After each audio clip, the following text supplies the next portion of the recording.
I was in a gang by the time I was 9. By the time I was 16, I had already made a name for myself on the streets, so the cartel gave me a job. The cartel. Yeah. Okay. So, like, you have to fend for yourself. Okay, so here, they just push you into the prison. They opened the gate. I always tell the story. It's a big black gate. They opened it, threw me inside, closed it. 5 minutes later, I got stabbed.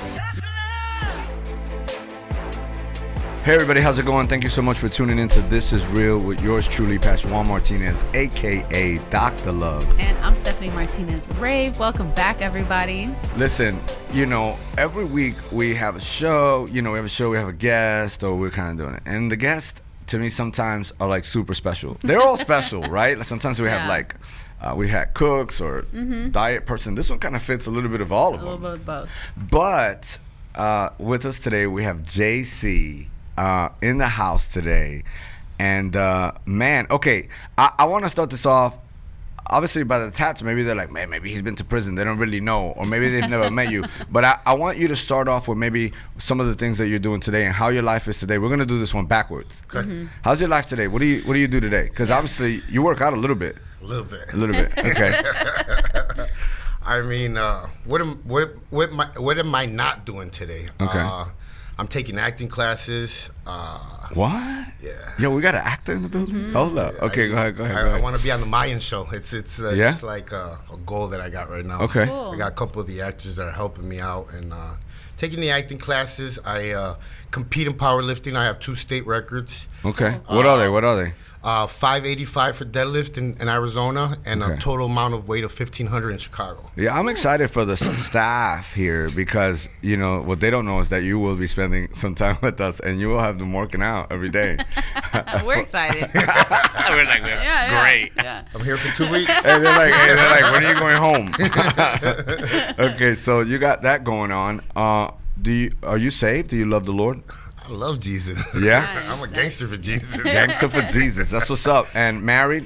Married. And so it was funny because before the show started, we were talking about, you're like, hey, the only thing me and my girl argue about is protein. We fight over grilled chicken,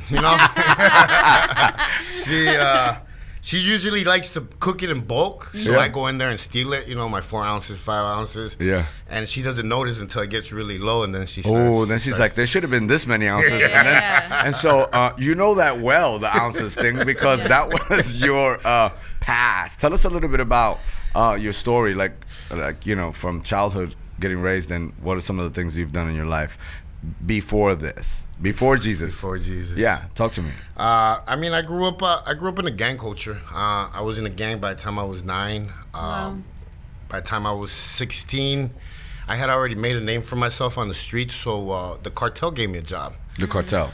Yeah. Okay. So got my first cartel job.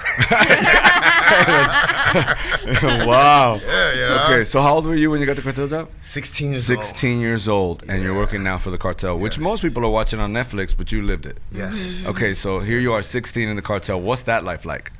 Man, I mean, I'm not gonna lie. As a kid, what kid doesn't like wearing a bulletproof vest and getting trained to use, high-power rifles and grenade launchers and radios and stuff like that? I mean, I looked at it as like almost like being in a movie. Yeah. So I enjoyed it. I'm not gonna sit here and lie, totally.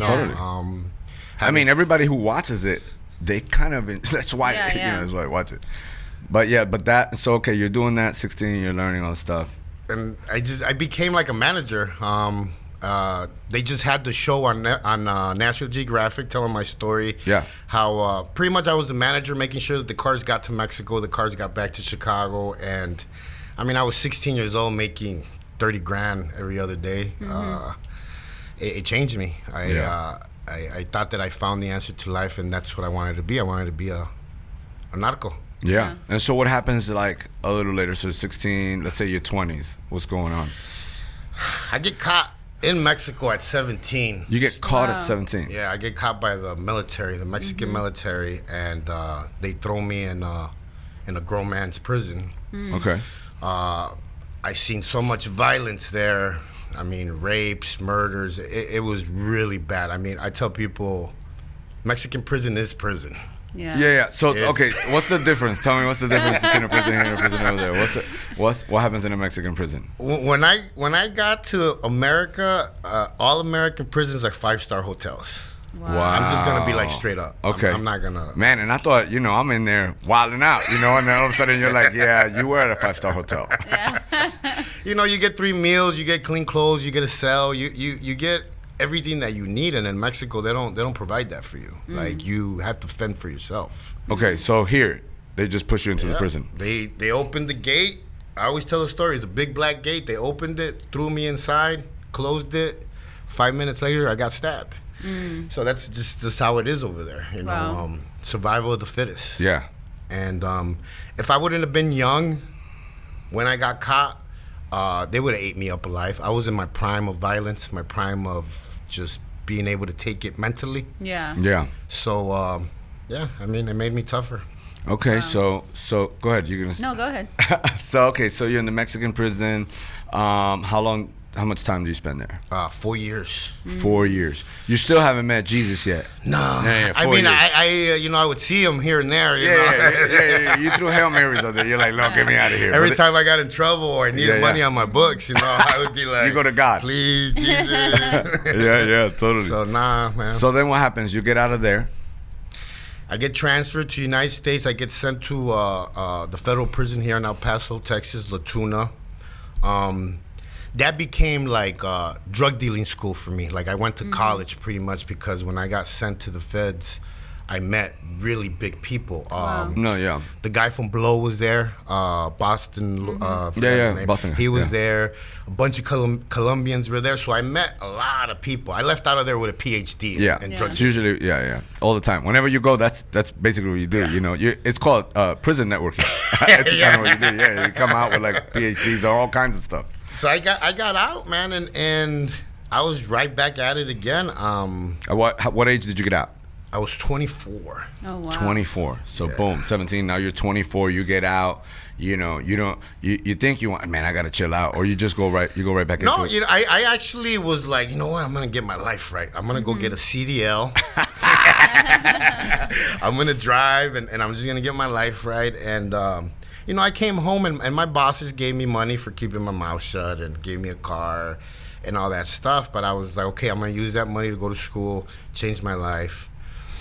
But the reality is that like a lot of people look at your record and then it doesn't help when you have like it says international drug smuggling, It then you're going for CDL. They're like, yeah, bro, sure. And they're like, you want a truck? How big do you want, So it didn't help, man. And after 6 months of just kind of trying, I gave up. And I went back to what I knew how to do, you know. And I think what hurt me the most is that since I always knew really big people, I wasn't like a corner drug dealer. Yeah, no. So I knew that if I made that phone call, I was gonna make $100,000. Yeah. Totally. So it was like, all right. So it's a really hard place to be in, especially when for every person that gets out of it, it's a really tough place, I always tell people, you don't know what money does to you until you see like really big amounts of it. Yeah. Totally. It starts to change you, and I believe that money is the root of all evil. I've seen it. The love of money. Yes. Yeah. And I started getting back into the game. I ended up marrying into this big cartel family. Opened up a restaurant, Mexican restaurant. Got back in the game. Cowboy hat, gold chains. I was the narco in Chicago, and my gang got so jealous of the amount of money that I was making that they started trying to kill me. They ended up setting me up at a nightclub with a dirty gun that had a body on it. Yeah. I went to prison, was fighting the case, started praying a lot to Jesus on those days. I ended up beating the case a couple months later, got out, and I got tired. I got tired of the day that I moved. I decided to move to Arizona. That day they tried to kill me 8 times in one day. Wow. And I remember getting to the studio, and this is when like Kato, DMX, everything was set on scene, like the big money. The Flores twins were in the scene. Everything was there. So big money. And I was having such a hard time, like, okay, I want to be good.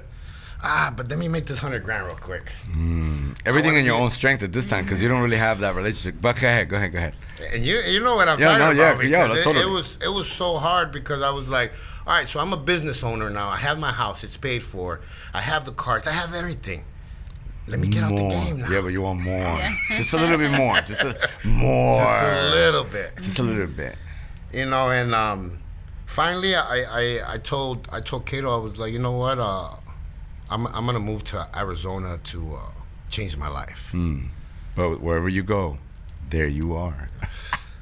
I didn't realize that you take all your problems with you. Yeah. You just start over again. Oh, look, sounds good to me. Let's just start here. They got their own plane ticket. So I get to Arizona.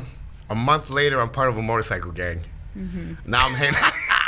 You're like, switch it up. Hey, maybe the motorcycle thing will work a little better. Now I'm hanging out with the Hells Angels. I'm hanging out with all these dirty motorcycle guys. Yeah, you change the cowboy hat. Yeah. Come on, a leather vest. This looks good. And I started, doing my thing again, hanging out at the strip clubs, selling drugs all day. That's all I did. Drinking a lot. How old are you now? In my mid-20s, 28, 29. Yeah. I at the time I thought I was having the time of my life because DMX, everywhere we went, people, hey, totally. And it was just like Rough Rider, yeah. Dan. Look at you kicked on. So everywhere we went, the music, they just treat us like superstars. Yeah, totally. So I got addicted to that. Yeah. And plus the other things. So now you're just one big sin wrapped into a Christmas present. But I end up getting set up by one of my best friends from Chicago. He flies into Arizona. He's like, hey, I need a couple of keys. Can you get them for me? And I was like, yeah, how many do you need? He's like, 30. I was like, 30? I was like, yo, you got a wire on or something? Like, what's going on?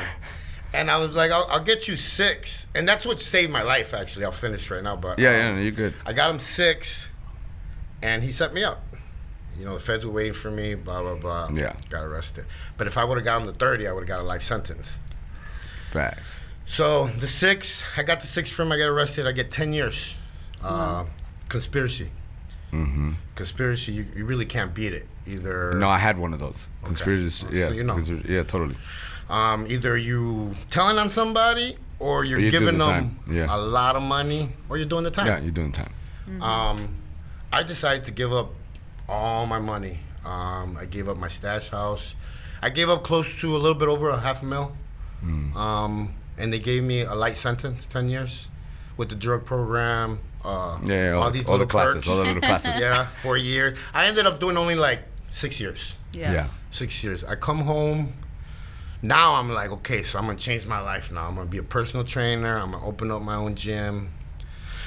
And I got home in 2013. I'm in I get late 30s.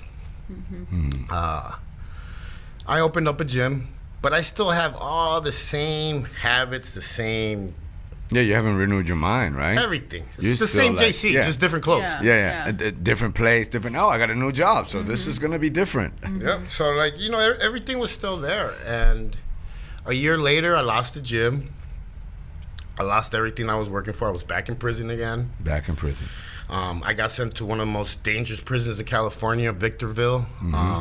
5 minutes there, they were already stabbing the crap out of some dude for a piece of chicken. Yeah, totally. And I sat down and I was really like, man, what am I doing with my life, man? Like you're in your 40s now. Like what's really going on? The beauty, I love when you're mentioning that because for those listening or watching, it's never too late, right? Because so you're in your 40s and you're having this dialogue. Yeah. Okay. And I'm sitting there, and they call us to go, lock up in the cell, and I'm walking to my cell, and the guard was like. He looked at my tattoo in the back of my leg, and I have a 5% tattoo. I used to be a sponsored athlete for Rich Piana and the 5%ers. It's a supplement line. He's like, "Why you got 5% on your leg?" I was like, I'm a sponsored athlete." He's like, get out of here. You're in max prison right now. yeah. You cartel. So I was like, all right, whatever. So he locks me in the cell. About an hour later, he comes with an extra tray of food. He puts it in my hole, and he's like, hey, I checked you out on I Googled you. Man, you're the real deal. Wow. I was like, I've been competing for a while, gave him my little spill. He's like, but why are you here? He's like, they have you on a max prison. You only have 6 months to do. I was like, I know, I'm terrified right now. You need to get me out of here. Look, all this muscle, hey, listen. Ain't nothing, man. Yeah, that makes it worse, actually, because all that muscle, then I got to get you. That's what I tell people, man. Oh, totally. Everybody's like, oh, I don't see people messing with you, JC. I'll be like, no, you would be surprised that everybody wants to try the tattoo guy. Oh, yeah, totally. Everybody. And you're big, so I ain't ever going to fight you. Like, I'm going to try to run you over. You don't know how to fight. No, totally. Well, because you didn't have too much, But, so that guard ends up getting me transferred out of there. Yeah. Wow. Oh, that's cool. Yeah, he was like an angel. He was an angel. No, I know he was. That's like, dope. He looked into my stuff. He called the counselor. He got me out of there. So this is the first time ever in my whole life I hit a low security prison. I had never seen so many white dudes in prison. Wow. Yeah, you're like, wait a minute. They're like, check. check. All bankers, all white collar crime. Totally. They were out there playing tennis, basketball, You're like, this bocce. is amazing. And I was like, man, I could do like 20 years here.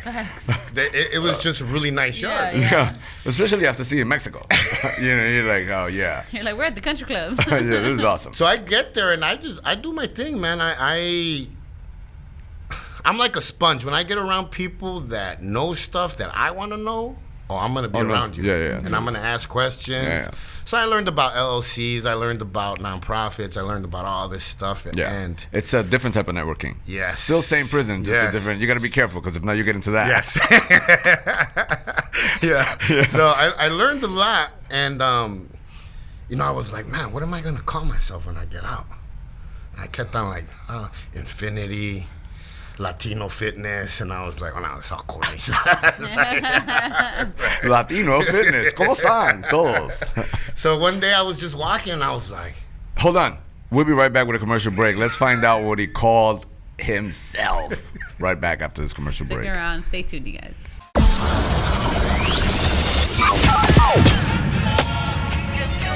Hey, we're back. Welcome back, you guys. All right. So hit us. You're about to come out and you're thinking of what's your new name. Hey, hold on. Can you guess, like, if you were him, would it be Julio the Latino? We should get everybody to give a name. Maybe we'll do that. Yeah. Would it be Fuerte? Pedro Navajas. Pedro Navaja. Hey, con la navaja. Pasando. Hey, cachao. Now I know you hung out with Puerto Ricans. Okay, so hit us. What was it? I just kept walking in the yard, man. I was like, okay, so I've been wrong my whole life, and now I'm strong. I was like, wrong to strong. And my buddy was standing right next to me. He's like, yo, that's deep. I was like, wrong to strong. And I for the next couple of months, everybody thought I was crazy at that prison because I was just wrong to strong in there all day, every day. Stay wrong. So, yeah, man, that's how the name came up. A lot of people ask me that. Yeah? And so now you have a name. You get out. I get out. It's 2017. And I still want to change. I just don't know how. Yeah. Okay. I've tried rehab centers, 90 days, 6 months, a year. I've done shock therapy, hypnosis, counseling, psychiatrists. I've done everything. And a couple little crazy houses. Yeah. I didn't know how to change. I'm gonna be honest. I always tell people I didn't know how to be a different person. Yeah. And then what happened? So I Googled it. You Googled it. I Googled it. You Googled how do I? You Googled. Come on, Google. Yo, you can never have an excuse. God's gonna be like, I gave you Google. You know what it said? What? College courses. Okay. I was like, all right, so I could do that. I could sign up to college. Because what was your question? How do I change? How do I change? Okay. So I go to the college and I'm in line and the lady's like, all excited. I'm like, yeah, this is my first college course. I just got out from doing 17 years. She's like, great. She's like, I think you should take this class. And I looked at the name and I was like, wait, who takes criminal justice? No way. And she's like, people that want to be cops or social workers and stuff like that. And I was like, well, I don't want to sit next to a cop. I was like, it's too fresh. I just got out. Yeah. I don't even like the color blue right now. and she's like, no. She's like, trust me. And I know it was him intervening. I was like, all right, coach, sign me up. Yeah. Sign me up. She signed me up. I get to the class an hour early that day because I wanted to scare the teacher. I have this phobia that when they pick me to read, I get really nervous and I can't talk. And we were gonna do that today. We have this thing right here. So I wanted to get there to scare him in a nice way. Yeah. I was gonna scare him in a nice way and just tell him, hey, I'm here to learn. I'm gonna sit in front. Just don't pick me. Yeah. That's my radio voice. Yeah. No, I saw how you did that. I saw how you went. That was acting. You acted and everything. Your face shifted. It's really good. But I didn't realize he had been a cop for 30 years. Yeah. He had seen everything pretty much. He's seen you. He's like, I seen you one day walking across. Yeah. So he ends up being the guy that's discipling me to this day. Wow. 4 years later, he's the guy. God does have a sense of humor. Yes, God has he a sense of humor. Yeah, because awesome. that's just in my life. I have the very same thing. Like my publisher was he was police chief in Louisiana. He was the chief, and then my narcotics department guy who was my mentor. It's like God has a really sense of humor when he does that. I think his sense of humor is a lot more bigger than ours. Yeah, totally. Yeah.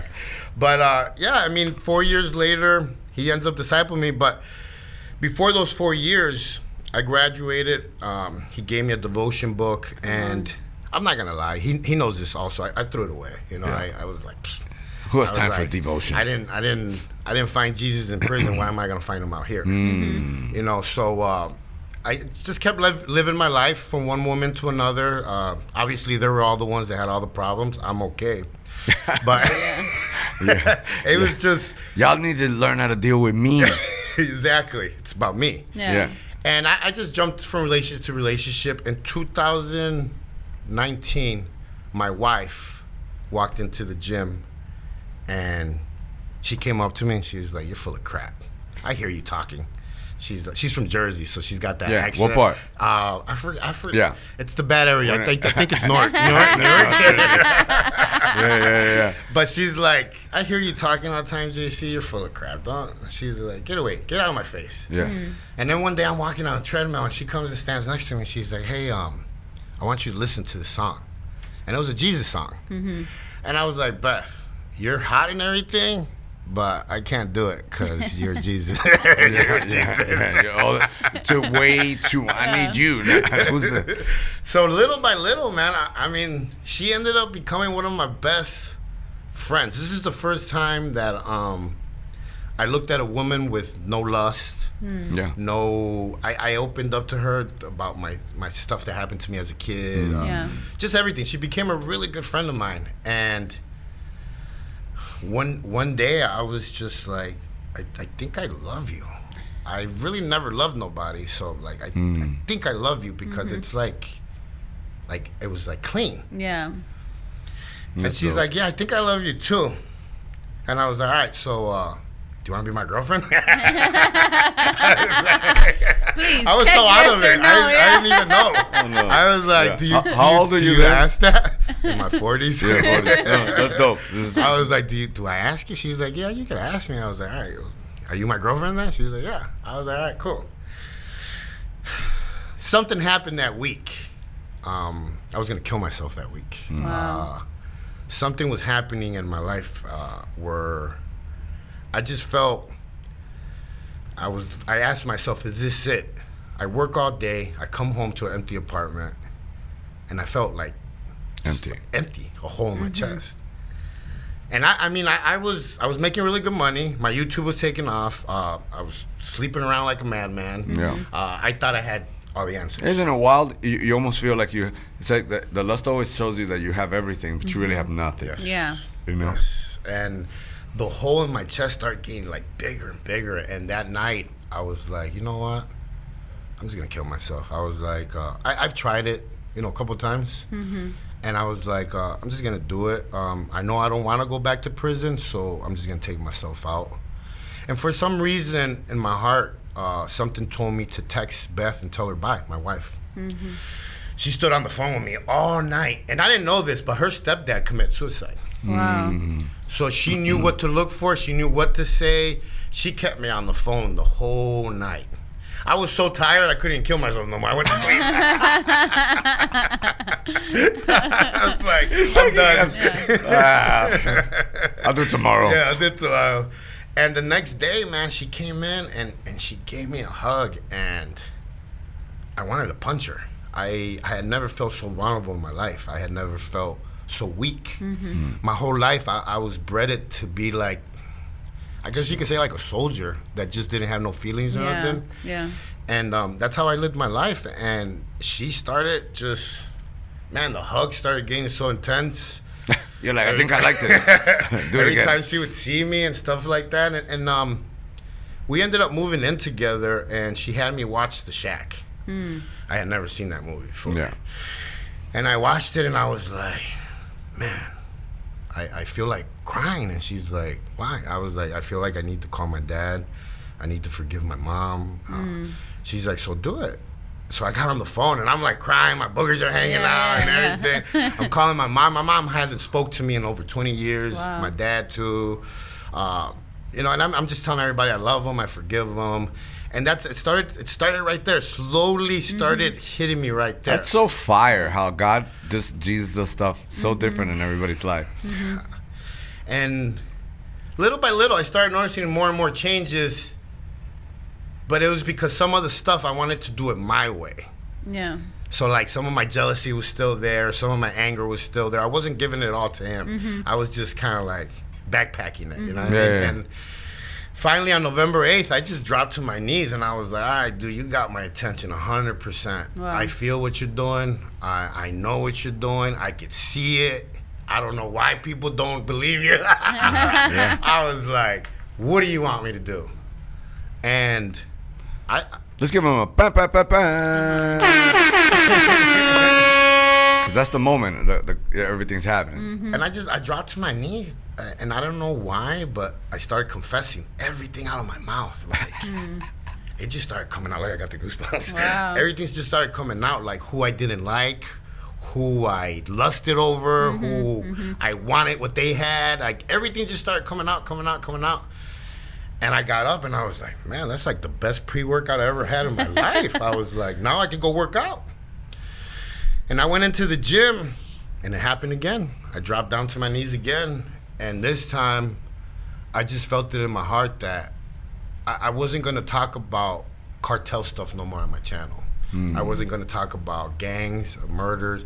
I was going to talk about Jesus. And I just felt it in my heart that that's what I needed to do from that day on. From that day on, my whole channel shifted.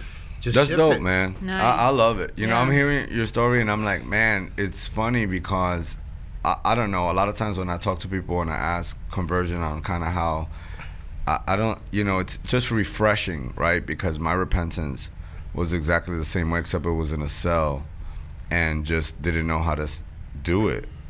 So, it wasn't like there wasn't a worship team there. I just started like, oh, I did this, I did that. And then in my 40s, I asked my Ruthie to be my girlfriend, not knowing, like, I didn't know how to do that no more. So it's refreshing to hear another person, because then you don't feel like you're crazy. You're like, okay, this is what other people, Yeah. I just think it's a cool thing. But let's go to some of the segments now, because now you're saved, right? And so let's hit some of these segments. Before we hit the first one, I kind of want to ask another question, because you said, when you encountered, after watching, The Shack, obviously the Holy Spirit moved you, and you start asking for forgiveness or forgiving, your parents and stuff like that. So before 9 years old in the gang and all that, what was your home life like? It was really bad. My parents got married at a very young age. They got married at 14. They had me at 16. My dad ran away to California. He was all into drugs and all that stuff. And my mom followed him we ended up homeless, so she had to move in with her brother, and that was the person that from the age of 4 to 9, he molested me, raped me. He would drown me, like literally drown me. He would fill it was almost like he would fill the tank up with water, everything, and I would be terrified, like a kid. And then he would pull me in there, drown me, pull me out. It was torture. Right. It was torture. A dark room he would lock me in for hours. That was between 4 to 9. Wow. So by the time I was 9, my heart was already stone. That's why like all the gang members in Chicago loved me, because I was willing to pull burns. I didn't care about I call it self-suicide. Yeah. I didn't care. So, yeah, I was looking to take life all the time. You have any siblings? Yeah, I have 2 sisters. Are they in the same path as you, or what did that look like? Because you went to 9 into gangs and led to all of this, so there wasn't really a support system. So now you have your wife, right? And so I'm sure, what does that look like for your home unit? My sisters did what I guess you could say like a lot of Mexican girls do to get out the house. They married the first guy to get out the house. It's true. That's true. Every Hispanic girl. Just to get out, not to follow the rule and everything. But they weren't as damaged as me. I have to say that I raised my hand up a lot when stuff was happening, so they wouldn't get it, because I just believe that women were, I don't know, as a kid I was trying to protect them. So knowing all of that, we're going to hit the first one, which is Dear Younger Me, right? So if you could get in the DeLorean, Back to the Future, take us to a younger version of yourself, and it can be anything. Childhood, last year, 20 years ago. And if you could give yourself a piece of advice, where would you go? Who were you like? And what would you tell yourself? Give us that answer right. We'll be right back. Give us that answer and we'll come back after the break.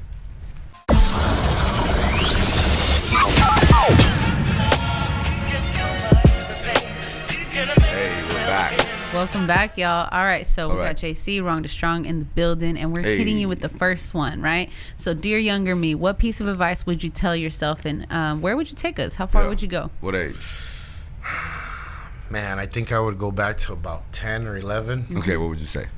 And I would tell myself to really listen to my heart, because I feel like that's the way God talks to you.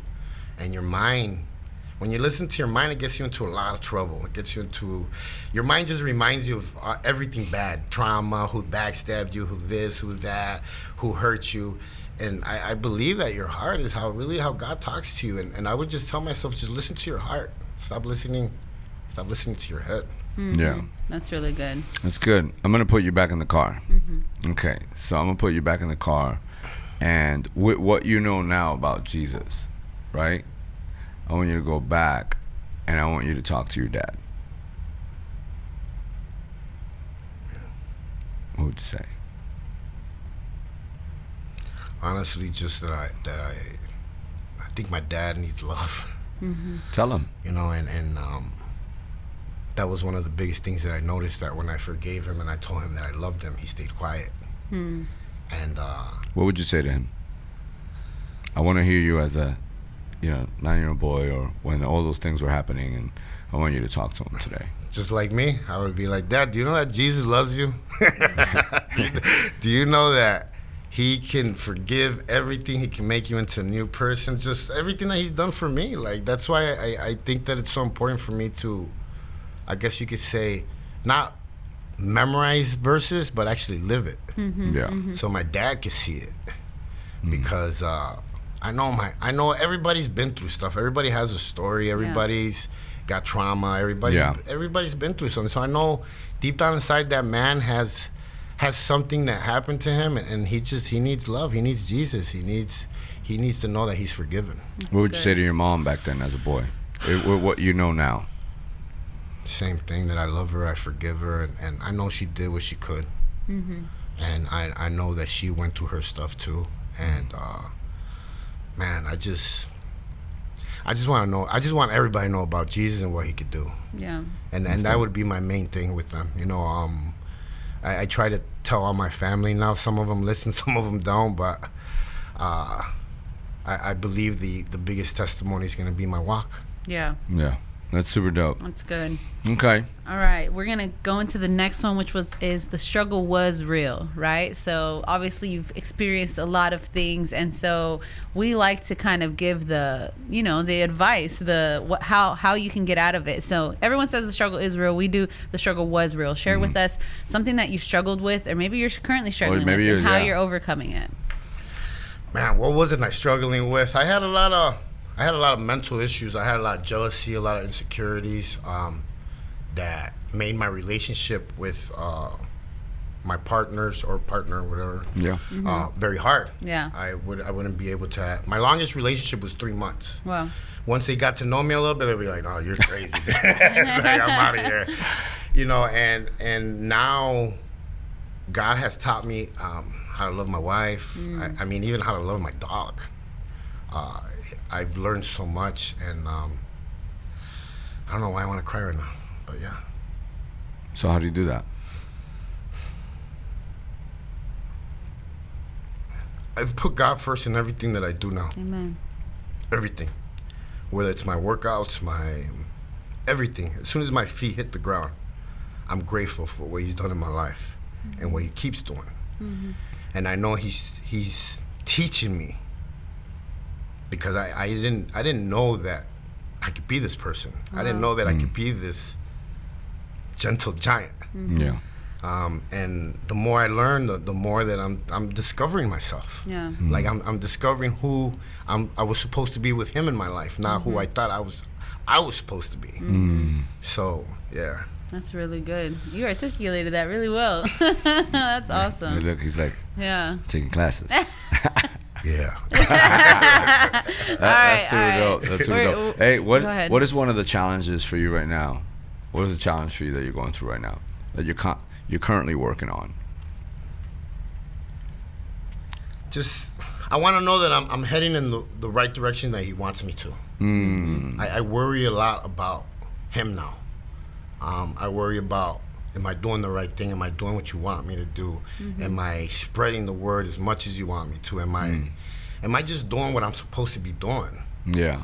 And I spend a lot of time in prayer with Him and just talking to Him about it, because I just want to do what's right from here on. Yeah. That's all. That's why I got married. That's why I did everything that I needed to do. Get baptized. I wanted my whole house, everything to be in order. Nice.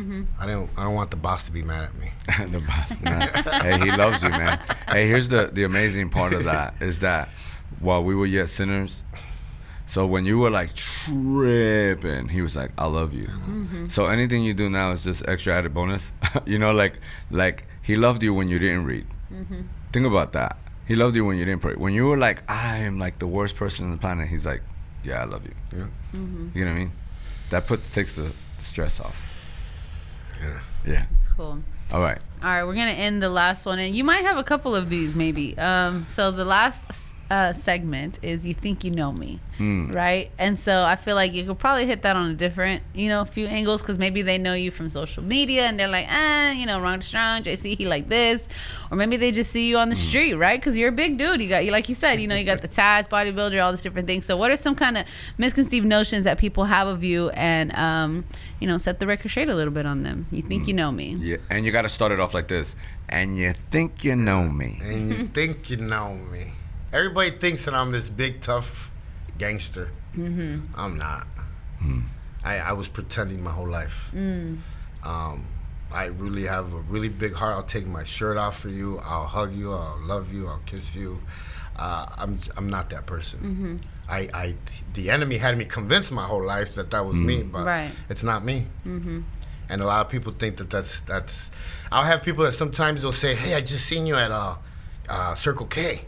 And I was like, "Why didn't you say what's up?" Because they'll send me a message on Instagram, and they're like, "No, you're a little scary looking." I'm like, so why are you sending me a message for? Oh, that's hilarious, man. That is super funny. It's like Monsters Inc. He's like, "I'm not really like that." So it's something that I've struggled with, and I struggled with it the most actually when I started my walk, because I went to a church with all white people that did not look nothing like you, like me. Yeah. I was the only one that looked the way that I looked, and for 8 months, I got treated a certain way. Right. You know? Yeah. I would sit down, people put their purses on the other side. Oh, and wow. I'd be like, man, I got caught for kilos, not purses. You're like, wrong charge. You know, but I knew that I was there for a reason. I knew that I was in training. I was learning, not them. Yeah. So I stood there, and once everything was, I felt like it was time for me to leave. I dusted my Converse, and I moved on to really to a different place. You know what I mean? So, but I'm just learning. I'm a baby. Mm-hmm. That's dope. How long now you been in this walk? November 8th will be a year. Nice. 1 year. You know, even Ba, with- ba, ba. I don't know if we got. I think we're supposed to have some other sounds. I don't remember though. We're coming up on that anniversary. That's really awesome. But I like what you just shared right now, because I feel like that's a very mature mentality that a lot of new believers do not have. Just in the simple fact that you said, you know, I went to this church and they thought of me this way, right? And nothing against the church people, right? It's just They don't whatever, know. They just right? have in church, yeah. But it didn't, at least from what I'm hearing, 8 months, that's a long time. It didn't stop you and it didn't move you. So what would you say to those people who, because I don't know if you hear it really or not good. in the culture, right? Everybody's like, oh, I'm church hurt. I went here and they talked to me like that. And they looked at me like this, you know? So what would you say to another believer that's like, man, how did you persevere through those 8 months? Just expand a little bit on that sentence you said. When I went to the new church that I'm going to now, Dream City Church, I got there, and I was a little scared. I get a little nervous when I'm around a lot of people. I started sweating. I was shaking. And this guy and his wife came straight up to me, and he's like, "Cool sunglasses, dude." And I was like, "Yeah." He's like, "What?" And he just grabbed me almost by my shoulder and just brought me into the church. I'm not gonna lie, I cried through the whole service because I knew it was God working, and He knew that that's what I needed at that moment. Yeah. That's the kind of Christian brothers that should be around every church, every service, whatever anywhere, even at the gas station. Right. Now that I'm on this walk, I always tell people, "Hey, how you doing?" I make it a point because I was so selfish my whole life. It was always about me. Yeah. So now I'll be at the gas station and I'll be like, "Hey, how you doing?" And you'll be surprised, man, what that does to a person, man. Like, it lights them up. Yeah, totally. So, like, yeah, I love Jesus. That's really dope. I'm excited to see all God's gonna do, like in and through you. You know, it was just a real good pleasure having you, and thank you for stopping by. Because I know you. This was like you flying in. We're like, yo, come through. And you know, I think we have mutual acquaintances. You know, Pastor Ray. Yeah. And so, you know, it was just really good to hear your story. One more thing, like, what advice would you give to someone who maybe can't see, right? Because when people like before they meet Jesus, you know, they're kind of blinded, and they know about church and they know about the stuff, but most of the time, you know, they're like, I got time, or they want to keep doing the hustling game or whatever. Would you say that the life you have now is like none other compared to what you thought you had, right? Because when we're in that limelight, we think we have everything, but you really have nothing. You have no peace, you have no love, you have no joy, you have no patience, you have no kindness. You just have stuff or whatever, right? What would you say to that person? It's like right in the middle. He's listening right now because we reach about 51 prisons and stuff. So they're probably in their cell right now listening. You know, I had close to $1 million in my closet at one time, and I would go to a nightclub every Wednesday and I would take out $10,000, and that would be my spending for that night. Yeah. You couldn't pay me to have that money back in my closet for me to walk away from the life that I have now. Wow. Because the peace, the joy, the smile, even the cries are all worth it now. Yeah. Because it's like finding your purpose. Like you finally know why you were born, and like what you're about to do. And man, I love seeking him every day, because every day is like a treasure. And I feel like a little kid every time I get up and I start reading and I start, finding stuff. So good. It's like I feel like a little kid, and I just sit there and I have full-blown conversations with him. Hey, where can they find you? Wrong to Strong. Wrong to Strong. Just look up Wrong to Strong. He's all over social media, all over Instagram. Thank you so much again for coming through. I really appreciate it. Juan Martinez from This Is Real. And I'm Stephanie Rave, and we're so glad you joined us. If you enjoyed the show, be sure to like, share, and subscribe, and turn on your notification bell so you get notified every single time we have a new episode. And don't forget, in Houston, Texas, on 100.7 FM, every single Saturday night, we're on the airwaves from 6:30 to 7:30, man, with real people, real problems, real solutions. The show is rocking. Amen. But not only is the show rocking, we're also reaching 53 cities, 51 state and county jails and prisons. And what we're doing is we're bringing the word to them. We're bringing them some laughter and some good times and some fire. Amen. And so for that, we need some partners. So if you want to partner with us, please click on the link below. And don't forget to follow us on social media, #ThisIsReal, or on any other platforms, Pastor Juan Martinez. Hey, that's a wrap. Peace.